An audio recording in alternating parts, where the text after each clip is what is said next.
The rising of YS Jaganmohan Reddy గారు. YS Jaganmohan Reddy గారి political journey అనేది ఈజీగా సాగలేదు.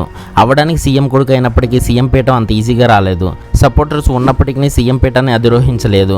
అసలు ఏం జరిగింది? జననేతగా పిలువబడిన వైఎస్ రాజశేఖర రెడ్డి గారి అకాల మరణం అనంతరం అనుకోని రీతిలో వైఎస్ జగన్మోహన్ రెడ్డి గారి పేరు ఆంధ్రప్రదేశ్ పొలిటికల్లో మారుమోగింది. చీఫ్ మినిస్టర్ ఆఫ్ ఆంధ్రప్రదేశ్గా డిక్లేర్ చేయడానికి కొంతమంది ఎమ్మెల్యేలు సంతకాలతో కూడిన ఫైల్స్ హైకమాండ్ అయిన కాంగ్రెస్ గవర్నమెంట్కి పంపడం జరిగింది. కానీ ఎక్కువ ఎక్స్పీరియన్స్ లేకపోవడం, తక్కువ కాలమే పాలిటిక్స్లో ఉండడం వల్ల జగన్మోహన్ రెడ్డి గారిని సీఎం అవడానికి హైకమాండ్ అంగీకరించలేదు.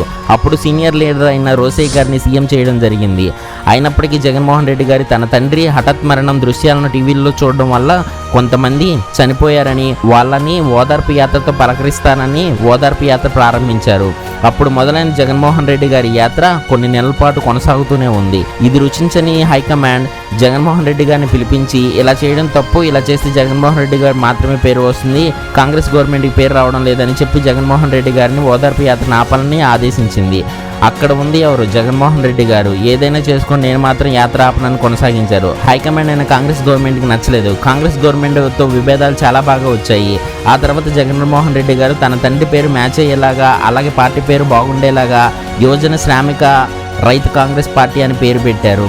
అదే వైసీపీ పార్టీ 2010 నవంబర్ 23న తన లోక్సభ సభ్యత్వానికి రాజీనామా చేసి 2010 డిసెంబర్ 7న పులివెందులో తన నూతన పార్టీని ఏర్పాటు చేస్తానని ప్రకటించి 2011లో మార్చిలో తూర్పుగోదావరి జిల్లాలో తన పార్టీ పేరును యువజన శ్రామిక రైతు కాంగ్రెస్ పార్టీ వైఎస్ఆర్ కాంగ్రెస్ పార్టీ అని ప్రకటించారు. జగన్ గారు వైఎస్ఆర్ కాంగ్రెస్ పార్టీకి అధ్యక్షుడిగా ఎన్నుకోబడ్డారు. అప్పటి నుంచి జగన్మోహన్ రెడ్డి గారి మీద అక్రమ కేసులు, అవినీతి ఆరోపణలు చాలా వచ్చాయి. జగన్మోహన్ రెడ్డి గారిని జైలుకు కూడా పంపబడ్డారు. 16 నెలల జైలు శిక్ష తర్వాత జగన్మోహన్ రెడ్డి గారు బెయిల్పై విడుదల కాబడ్డారు. అప్పటి నుంచి జగన్మోహన్ రెడ్డి గారు ప్రజాక్షేత్రంలో ప్రజల మధ్య ఉన్నారు. ఎప్పుడు చూసినా కానీ ఏదో ఒక దీక్ష లేదా యాత్ర అంటూ ప్రజల మధ్యనే ఉన్నారు. ఇలా ప్రభుత్వం పోరాటం చేస్తుండగా 2014 ఎలక్షన్స్ వచ్చాయి.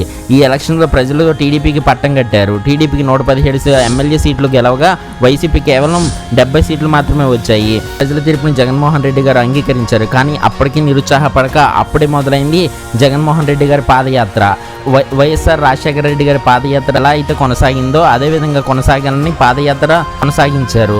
ఆ పాదయాత్ర 341 రోజుల పాటు కొనసాగి 3648 కిలోమీటర్ల దూరం వరకు నడిచారు. ఈ పాదయాత్ర అనంతరం జరిగిన 2019 ఎలక్షన్స్లో జగన్మోహన్ రెడ్డి గారు ఒక రిమార్కబుల్ హిస్టరీని క్రియేట్ చేశారు. ఏకంగా 151 సీట్లు గెలవడం జరిగింది. టీపీ కేవలం 23 సీట్లకే పరిమితమైంది. జగన్మోహన్ రెడ్డి గారి నాయకత్వంలో తీసుకున్న best decisions. Number 1, Jaganmohan Reddy గారి పరిపాలన మొదలైన వాలంటీర్ వ్యవస్థ. ఇప్పటి వరకు ఏ రాజకీయ పార్టీ కూడా మొదలుపెట్టిన ఒక మంచి వాలంటీర్ వ్యవస్థను జగన్మోహన్ రెడ్డి గారు ఏపీ పాలిటిక్స్లో ఎంటర్ చేశారు. వీళ్ళ ద్వారా ప్రజలు అతి త్వరగా వాళ్ళకి కావాల్సిన డాక్యుమెంట్స్ లేదా సంక్షేమ పథకాలను ఈజీగా పొందడం మొదలుపెట్టారు. ఇది జగన్మోహన్ రెడ్డి గారి ప్రభుత్వం మీద ప్రజల్లో నమ్మకాన్ని పెంపొందించింది. Number 2, education. గవర్నమెంట్ స్కూల్లో ఇంగ్లీష్ మీడియం. ఇంతకుముందు ఏ ప్రభుత్వంలో మొదలుపెట్టిన విధంగా ఎడ్యుకేషన్ సిస్టమ్లో ఇంగ్లీష్ మీడియాన్ని గవర్నమెంట్ స్కూల్లో ఇంట్రడ్యూస్ చేసిన ఘనత జగన్మోహన్ రెడ్డి గారిదే. ఎవరు అవునన్నా కాదని జగన్మోహన్ రెడ్డి గారు తీసుకునే ది బెస్ట్ డెసిషన్స్లో ఎడ్యుకేషన్ సిస్టమ్ ఉంది. నెంబర్ 3, నాడు నేడు. ఈ కార్యక్రమం ద్వారా గవర్నమెంట్ స్కూల్లో మొత్తాన్ని ఆధునీకరించడంలో జగన్మోహన్ రెడ్డి గారు ముఖ్య పాత్ర వహించింది. నెంబర్ 4, హాస్పిటల్ని ఆధునీకరించడంలో మంచి హెల్త్ సిస్టమ్ని కొనసాగించడంలో జగన్ గవర్నమెంట్ ఒక స్టెప్ ముందే ఉంది. నెంబర్ 5, పేదలకు ఇల్లు పంపిణీ. ఇంతకుముందు ఏ ప్రభుత్వంలో పంచనన్ని పేదలకు ఇల్లు పంచడం జరిగింది. నెంబర్ 6, కొన్ని సంక్షేమ పథకాలను బెస్ట్ అని అనలేము. కాకపోతే అందులో కొన్ని సంక్షేమ పథకాలు కొంతమంది పేదవాళ్ళకి హెల్ప్ అయ్యాయి. వృద్ధాప్య పెన్షన్ ఒకటి, వికలాంగుల పెన్షన్ ఒకటి, వీడియోల పెన్షన్ ఒకటి, ఇలాంటి సంక్షేమ పథకాలన్నీ పేద ప్రజలకు ఎంతో కొంత హెల్ప్ అయ్యాయనే చెప్పుకోవాలి. సో ఇవన్నీ ఇంత సంక్షేమ పథకాలు ఇంత డెవలప్ చేసినా కానీ జగన్మోహన్ రెడ్డి గారు ఓడిపోవడం జరిగింది 2024లో. జగన్మోహన్ రెడ్డి గారి ఓటమికి గల కారణాలను ఇప్పుడు ఒకసారి పరిశీలిద్దాం. Number 1, development. అవును, సంక్షేమ పథకాలకు ఎక్కువ ప్రాధాన్యత ఇచ్చి డెవలప్మెంట్కి తక్కువ ప్రాధాన్యత ఇవ్వడం వల్లే ముఖ్యమైన కారణం. చదువుకున్న వాళ్ళు జాబ్స్ లేకపోవడం, రోడ్స్ లాంటి వాటిని బిల్డ్ చేయకపోవడం లాంటివి డెవలప్మెంట్ అండర్లోకి వస్తాయి. నెంబర్ 2, క్యాపిటల్ సిటీని మార్చడం. Blunder mistake. జగన్ గారు గవర్నమెంట్లో తీసుకున్న అతిపెద్ద మిస్టేక్ ఇదే.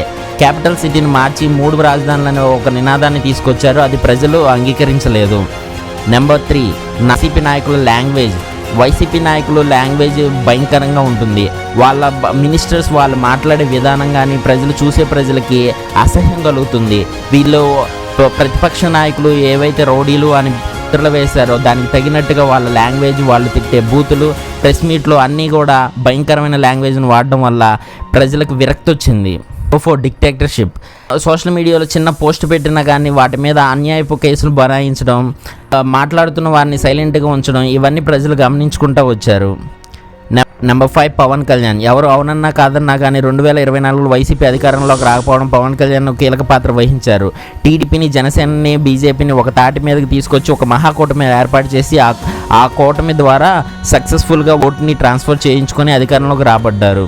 6 పెరిగిన కరెంటు బిల్లులు, ఇంటి పన్నులు, చెత్త పన్నులు, పెట్రోల్ రేట్లు. 100 రూపాయలు ఇచ్చినా కానీ జనాలు తీసుకుంటారు, కానీ వాళ్ళ దగ్గర నుంచి 10 రూపాయలు తీసుకుంటే ఆ 10 రూపాయలని గుర్తుంచుకుంటారు. జగన్ గారి గవర్నమెంట్లో కరెంట్ బిల్లు ఇష్టం వచ్చినట్టుగా పెరిగాయి. వైసీపీ గవర్నమెంట్కి తెలిసి జరిగిందా లేక తెలియక జరిగిందని అర్థం కావట్లేదు, కానీ కరెంటు బిల్లులు ఇష్టం వచ్చినట్లు పెరగడం జరిగింది. ఇంటి పన్నులు కట్టలేకపోయారు. చెత్త పన్నులు, ఇంటి పన్నులు, ఇలా ప్రజల మీద అధిక భారమైన పన్నులు వేయడం వల్లే గవర్నమెంట్ పడిపోవడం జరిగింది. ఎడ్యుకేషనల్ పీపుల్ దగ్గర ఆదరణ పొందలేకపోవడం. ఏ పొలిటికల్ పార్టీ అయినా ఎడ్యుకేషనల్ పీపుల్ దగ్గర ఆదరణ పొందాలి, కానీ వైసీపీ గవర్నమెంట్లో ఈ విషయంలో జరగలేదు. నలుగురు చదువుకున్న వ్యక్తుల మధ్యలో కూర్చున్న ఒక వైఎస్ఆర్ పార్టీ తరపు వ్యక్తి వాళ్ళతో మాట్లాడలేకపోయారు. వైసీపీ గవర్నమెంట్కి సపోర్ట్ చేసే వాళ్ళంతా చదువుకుని వాళ్ళు అన్నట్టుగా ప్రాజెక్ట్ అయింది. నెంబర్ 8 ఎమ్మెల్యేలు ప్రజలతో ఇంటరాక్ట్ అవ్వకపోవడం. ప్రజల్లో ఎమ్మెల్యేలు ఇంటరాక్ట్ అవ్వలేదు. ఎక్కువ వాలంటీర్లు ఉండడం వల్ల ప్రజలంతా వాళ్ళతో అవసరాలను తీర్చుకున్నారు, కానీ ఎమ్మెల్యేలు ప్రజలతో ఇంటరాక్ట్ అవ్వాల్సి ఉంది. లేదా లైక్ రచ్చబండ లాంటివి ఏదైనా పెట్టి ప్రజలు ఇంటరాక్ట్ అవ్వాల్సింది. ప్రజలతో ఇంటరాక్ట్ అవ్వకపోవడం వల్ల ఎమ్మెల్యేలు ఉన్నా లేకున్నా ఒకటే అన్నట్టుగా పరిపాలన కొనసాగింది. ఆ కాలంలో గడప గడపకి అనే ప్రోగ్రామ్ స్టార్ట్ చేసినప్పటికీ ఎమ్మెల్యేలు మొదటి నుంచి ఈ ప్రోగ్రాంలో యాక్టివ్గా పార్టిసిపేట్ చేసి ఉంటే బాగుండేది. నెంబర్ 9 ఇసుక ఆపడం వల్ల కన్స్ట్రక్షన్స్ ఆగిపోయాయి. కన్స్ట్రక్షన్ వర్కర్స్ వీళ్ళందరికీ బర్డెన్ అయిపోయింది. ఇలాంటివి అన్నీ ఇండైరెక్ట్గా ఇంపాక్ట్ అయ్యి చూపించాయి. నెంబర్ 10 ఉద్యోగుల్లో సకాలంలో శాలరీలు ఇవ్వకపోవడం. పథకాలు ఎక్కువగా అమలుపరచడం వల్ల ప్రభుత్వం మీద అధిక భారం పడింది. అప్పటి నుంచి ప్రభుత్వ ఉద్యోగుల్లో సకాలంలో శాలరీలు ఇవ్వకపోవడం కూడా దీని మీద ఇంపాక్ట్ చూపించింది. నెంబర్ 11 రివెంజ్ రాజకీయాలు. వైసీపీ పాలన అంతా కానీ రివెంజ్ రాజకీయాల మధ్య తిరుగుతూ ఉంది. చూసినా కానీ వేరే ఒక పార్టీనో లేదా ఒక క్యాస్ట్ పీపుల్నో టార్గెట్ చేసి పాలన అనేది కొనసాగింది. అంతేగాని డెవలప్మెంట్ మీద ఎక్కువ శ్రద్ధ చూపినట్టుగా కనిపించలేదు. ఇవి నేను అనుకుంటున్న కారణాలు. మీరు కూడా ఏమైనా కారణాలు అనుకుంటే కామెంట్ సెక్షన్లో తెలియజేయండి. అలాగే నచ్చితే లైక్ చేసి షేర్ చేయండి. సబ్స్క్రైబ్ చేయడం మాత్రం మర్చిపోవద్దు. Thank you very much.